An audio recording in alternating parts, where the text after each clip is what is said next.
अऊज़ुबिल्लाहि मिनश्शैतानिर्रजीम बिस्मिल्लाहिर्रहमानिर्रहीम।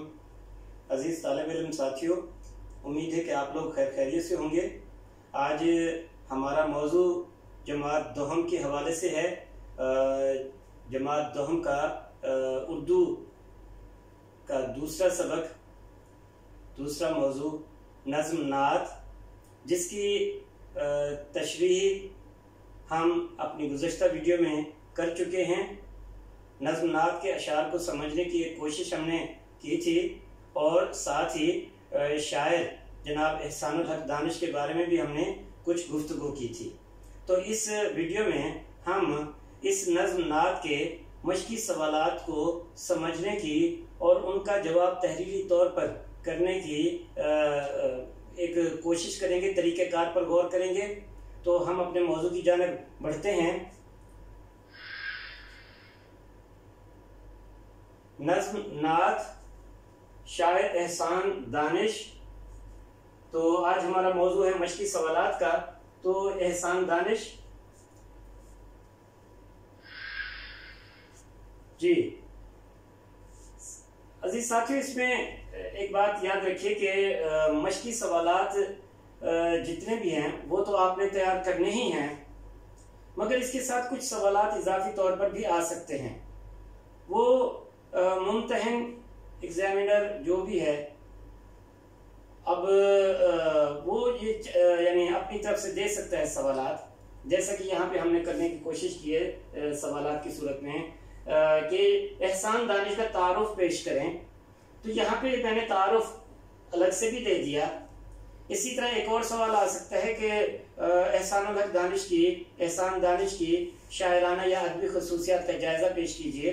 तो वो भी, उसका जवाब भी दिया जा सकता है। आगे हम इसको भी पेश करेंगे। तो सबसे पहला सवाल है, शायर एहसान दानिश का तारुफ पेश करें। तो तारुफ पेश करते हुए हमने मुख्तसर तौर पर उनके घरेलू हालात, उनके जो अदबी खिदमात हैं, इन दोनों को पेश किया जाएगा।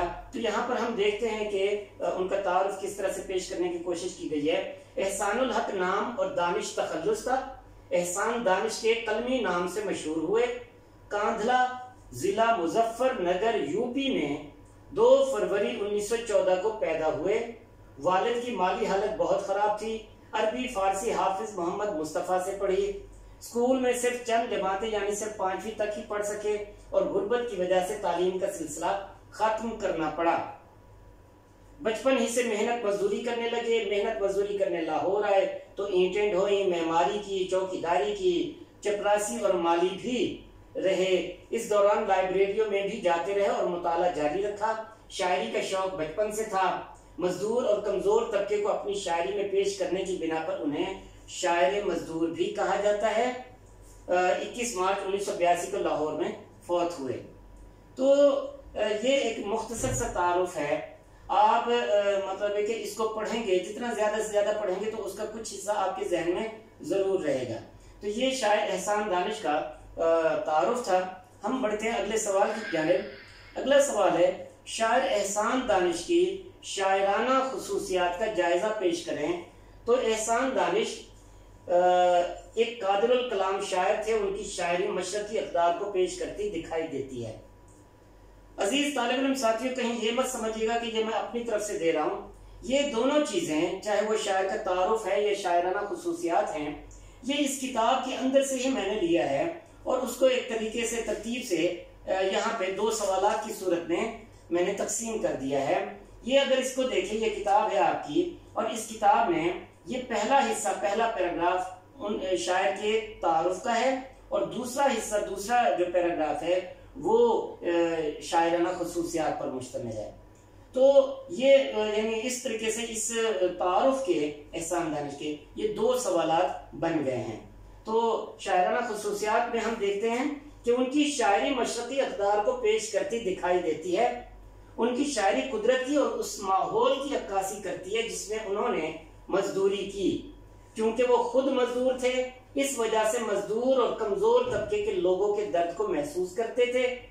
उन्हें गजल और नज्म दोनों पर यकसां कुदरत हासिल थी, मगर उनकी वजह शोहरत उनकी नज़में ही हैं उनकी नज़्मों में जहां आम आदमी के दुखों का इजहार मिलता है वहां कुदरती मनाजिर की उम्दा तस्वीर कशी की गई है। उन्हें शायर मजदूर भी कहा जाता है। तो ये जो शायराना खसूसियात या जो अदबी खिदमात हैं या जो भी हैं वो यहाँ पे आ गई हैं कि कादिरुल कलाम शायर थे, और इसके अलावा उनकी शायरी में जो सबसे बड़ी खसूसियत है वो ये कि कमजोर और मजदूर तबके के लोगों को उन्होंने अपनी शायरी का मौजू बनाया, मजदूर तबके को अपनी शायरी में पेश किया। उन्होंने गजल भी लिखी, नज्म भी लिखी, मगर उनकी शोहरत की असल वजह उनकी नज्में हैं, और यही उनकी खसूसियत है कि उनकी नज्मों में आम आदमी के दुखों के इजहार के साथ साथ कुदरती मनाजिर की उम्दा तस्वीर कशी भी हमें नजर आती है। तो ये उनकी खसूसियात का के हवाले से था। अगला सवाल जो बाकायदा तौर पर एक्सरसाइज में मौजूद है, सबसे पहला सवाल है इस एक्सरसाइज का नज़्म नात के हवाले से कि नात के पहले शेर में हज़रत सल्लल्लाहु अलैहि वसल्लम की कौन सी सिफात बयान की गई हैं। तो अजीज तालिब इल्म साथियों, इसमें होता यह है कि जब भी कोई सवाल मश्क में से दिया जाए और वो उस नज़्म से रिलेटेड हो, उस किसी मखसूस शेर से मुताल्लिक हो, तो फिर उस मखसूस शेर को याद करना और कोट करना, जवाब में लिखना, ये बेहद जरूरी हो जाता है। तो इसलिए आपके लिए जरूरी होगा कि एक्सरसाइज में मश्क में जितने भी सवालात नज्म के अशार से मुताल्लिक हों उन तमाम अशार को याद कर लीजिए। बेहतर तो यही है कि आपको इस तरह की तमाम नज़में और गजलें जबानी याद होनी चाहिए कि कोई भी सवाल अगर आ जाए तो उस शेर को कोट किया जा सके, लिख दिया जा सके, और फिर उसके मुताबिक अपना जवाब तहरीर किया जाए। तो ये जरूरी है कि आपको अशार याद हों। तो पहला सवाल कि पहले शेर में हज़रत सल्लल्लाहु अलैहि वसल्लम की कौन सी सिफात बयान की गई हैं, तो पहला शेर ही अगर याद नहीं होगा तो फिर जवाब भी मुश्किल हो जाएगा। तो पहला शेर क्या है, बकौल शायर, तरीका भी वही रखा गया है, मुख्तसर सा जवाब है इसका, ज्यादा लंबा चौड़ा नहीं है, कि दो आलम का इमदाद गार आ गया है, अमी आ गया, गम गुसार आ गया है। तो शायर एहसानुल हक दानिश ने इस शेर में बताया है कि आप सल्लल्लाहु अलैहि वसल्लम इस दुनिया में भी और उस दूसरी दुनिया में भी हमारे मददगार हैं। यानी ये एक सिफ्त है आप सल्लल्लाहु अलैहि वसल्लम की कि आप सल्लल्लाहु अलैहि वसल्लम मददगार हैं, मददगार के तौर पर तशरीफ लाए इस दुनिया में भी और आखिरत में भी। ठीक है जी। और दूसरी क्या, आप सल्लल्लाहु अलैहि वसल्लम अमानतदार हैं, ये दूसरी सिफ्त है, यानी लोगों की अमानत की हिफाजत करने वाले। और तीसरी खसूसियत, और लोगों का गम बांटने वाले हैं, गम गुसार, अमीन गम गुसार, और पहली सिफ्त इमदादगार। तो ये तीन सिफात का तज़किरा यहाँ पे किया गया शेर में। तो शेर कोट कीजिए, दर्ज कीजिए, और फिर उसके मुताबिक अपना जवाब बताइए मुकम्मल रेफरेंस के साथ, क्योंकि मैं पहले भी ये बात बता चुका हूँ कि एग्जाम में हमेशा हर चैप्टर में से एक ही सवाल आता है। तो वो सवाल अगर मुकम्मल हवाले के साथ उसका जवाब तहरीर किया जाए तो फिर यानी ये पूरे नंबर ही देता है ये जवाब। तो इसमें शायर का नाम भी है और नज्म के हवाले से भी बात आ गई कि ये नज्म नात, वो तो उन्होंने पहले ही जिक्र कर दिया नात का। तो आप सल्लल्लाहु अलैहि वसल्लम इस दुनिया में भी और दूसरी दुनिया में भी मददगार हैं, और फिर दूसरी दो सिफात अमानत और गम गुसार भी हैं, अमीन और गम गुसार भी हैं। आगे चलते हैं। अगला सवाल, नज्म नात के दूसरे शेर के मुताबिक किसको सुकून मिला है। दूसरे शेर के मुताबिक किसको सुकून मिला है, तो नज्म नात के दूसरे शेर के मुताबिक किसको सुकून मिला है, तो वही बात है कि पहले शेर लिखा जाएगा, बकौल शायर, गरीबों की जान को, यतीमों के दिल को सुकून हो गया है, करार आ गया है।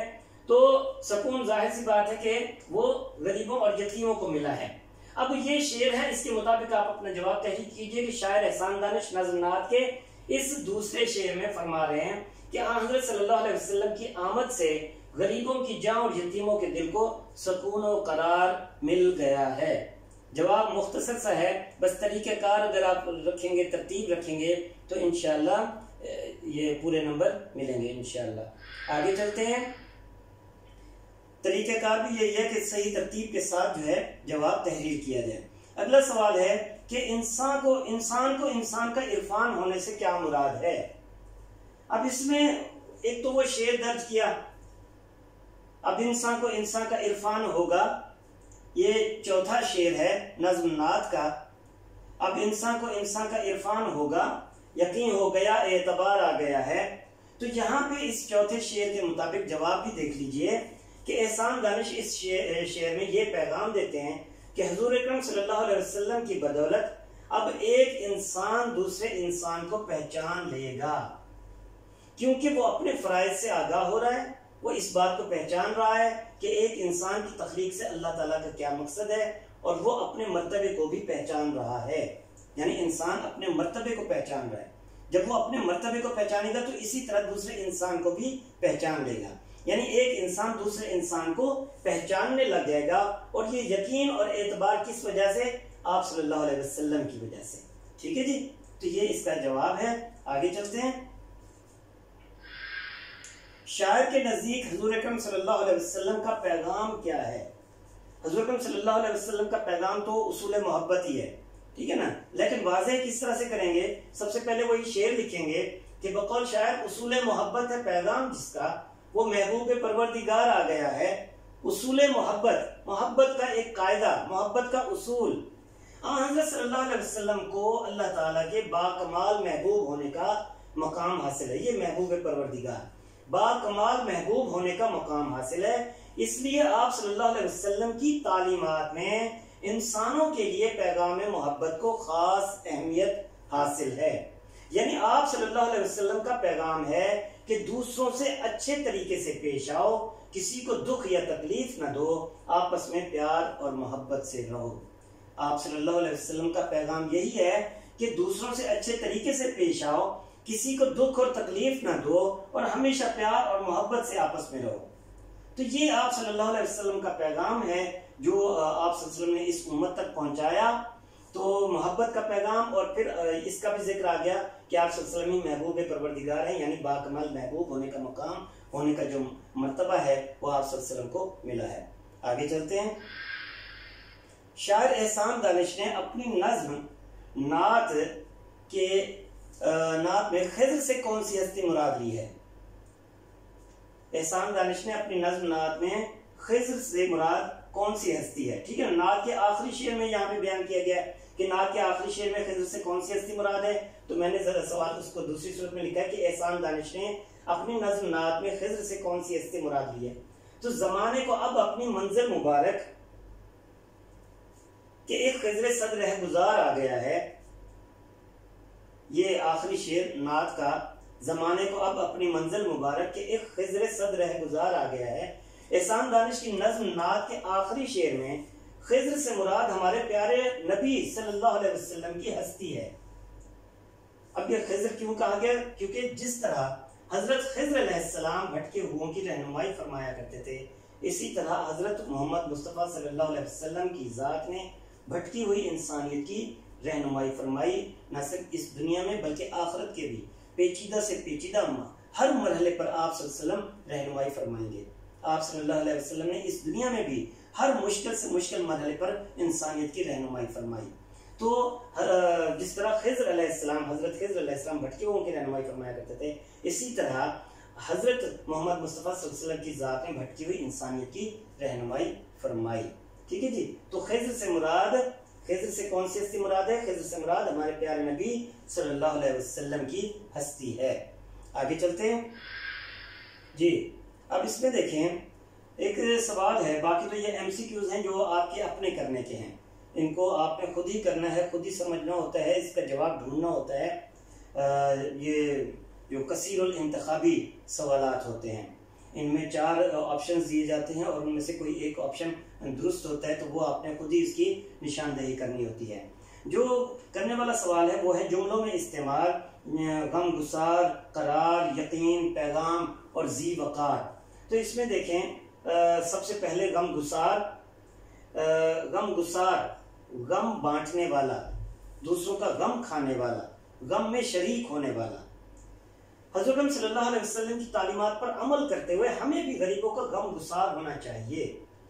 आप सल्लल्लाहु अलैहि वसल्लम की तालीमात पर अमल करते हुए हमें भी गरीबों का गम गुसार होना चाहिए, गरीबों का गम गुसार होना चाहिए। ठीक है जी, यानी गरीबों के गम में शरीक होना चाहिए। अगला जुमला है करार। तो करार यानी चैन, सुकून। बेशक अल्लाह के जिक्र में ही दिलों का करार पोशीदा है। अला बिज़िक्रिल्लाह तत्मइन्नुल कुलूब, कि अल्लाह के जिक्र में ही दिलों का करार है। बेशक अल्लाह के जिक्र में ही दिलों का करार पोशीदा है, चैन, सुकून। अच्छे काम करने से हर इंसान को सुकून और करार मिलता है। जुमला किसी भी तरीके से बन सकता है। अगला लफ्ज है यकीन। झूठे शख्स की बातों पर कोई भी यकीन नहीं करता। आसान सा लफ्ज है, झूठे शख्स की बातों पर कोई भी यकीन नहीं करता। पैगाम, आप सल्लल्लाहु अलैहि वसल्लम ने अल्लाह ताला का पैगाम सब लोगों तक पहुंचा दिया। जी वकार, सदरे जी वकार की तशरीफ लाते ही प्रोग्राम का बाकायदा आगाज हो गया। जी वकार यानी ज्यादा इज्जत और मर्तबे वाला। सदरे जी वकार के तशरीफ लाते ही प्रोग्राम का बाकायदा आगाज हो गया। जुमलों में इस्तेमाल करते ही सूरत हाल और वजह ये जरूर बयान किया करें कि इससे वो लफ्ज अपने मफहूम मुकम्मल तौर पर वाज़ेह करता है। ऐसा जुमला जिसमें सूरत हाल भी वाज़ेह ना हो और वजह भी ना हो तो फिर ऐसा जुमला गलत तस्वुर किया जाता है। और ख़ास तौर पर मुहावरात को जब भी जुमलों में इस्तेमाल किया जाए तो फिर उस हिसाब से आपने सूरत हाल और वजह का तज़किरा ज़रूर करना होता है। ठीक है जी, आगे चलते हैं। अगला सवाल है अल्फाज और उनके मानी का। बहुत आसान है। अल्फाज अगरचे इनके मानी दिए जा सकते हैं, लेकिन मैंने थोड़ी सी वजाहत कर दी है। सबसे पहला लफ्ज है उसूल। उसूल जो है ना, उर्दू जबान में ये लफ्ज वाहिद के तौर पर इस्तेमाल होता है। उसूल, मेरा ये उसूल है कि मैं गलत काम नहीं करता। मेरा ये उसूल है कि मैं गलत बातों को बर्दाश्त नहीं करता। ठीक है, ये उसूल यहाँ पे वाहिद के तौर पर इस्तेमाल होता है। उसूल है क्या? असल की जमा है। इसका वाहिद है असल और उसकी जमा है उसूल।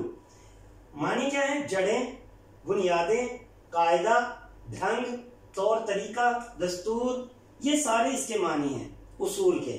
ठीक है ना, जड़ें भी, कायदा भी, तौर तरीका भी, दस्तूर भी, ढंग भी और इसी तरह बुनियादें भी इसके मानी में आता है। अगला लफ्ज है एतबार। एतबार के दो मानी हैं। एक है भरोसा, तकिया, जिन पे तकिया था वही पत्ते हवा देने लगे, तकिया, भरोसा। इसी तरह साख, एतमाद, यकीन, ये एक तरह के मानी हैं। ठीक है ना, एतबार के। और दूसरे मानी क्या है? लिहाज, यानी इल्मियत के एतबार से वो तुमसे बहुत बेहतर है। ये जुमला है कि एतबार का मतलब क्या है, एतबार को किन मानों में इस्तेमाल किया जा सकता है, किस सूरत हाल में इस्तेमाल किया जा सकता है। इल्मियत के एतबार से वो तुमसे बहुत बेहतर है। ठीक है ना, यहाँ पे लिहाज इसका मानी है। ठीक है ना, लिहाज से कंपैरिजन के मानों में भी हम कर सकते हैं एतबार। चिराग, अगला लफ्ज चिराग, वो बर्तन जिसमें तेल और बत्ती डालकर रोशन करें। दिया, लैंप, शम्मा या बत्ती। इसी तरह चिराग का और मानी जो है वो चिराग बेटा के मानों में भी आता है। चिराग बेटा। इसी तरह फर्जंद के मानों में, लड़का, रहनुमा, रहनुमा के मानों में भी आता है चिराग। इसी तरह लड़का, फर्जंद और बेटा, ये तीनों एक ही मानी है चिराग के। तो ये तीन तरह के मानी है चिराग के। एक तो वो बर्तन जिसमें बत्ती और तेल डालकर रोशन किया जाता है, चिराग, दिया, लैंप, शम्मा, बत्ती। दूसरे मानी बेटा, फर्जंद और लड़का के। और तीसरे मानी रहनुमा के।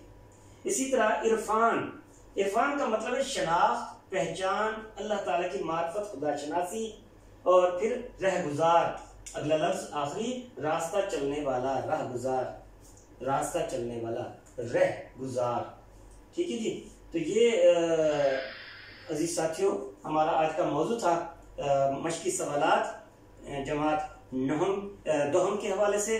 नज़्म नात के मशकी सवालात को आज हमने समझने की कोशिश की है और उनको तहरीरी तौर पर ये समझने की कोशिश की है कि किस तरह से ये जवाब लिखे जाएंगे। तो हम इंशाल्लाह अपने अगले वीडियो में अगले सबक की तरफ बढ़ेंगे। तब तक के लिए अपना ख्याल रखिएगा। अल्लाह हाफिज़।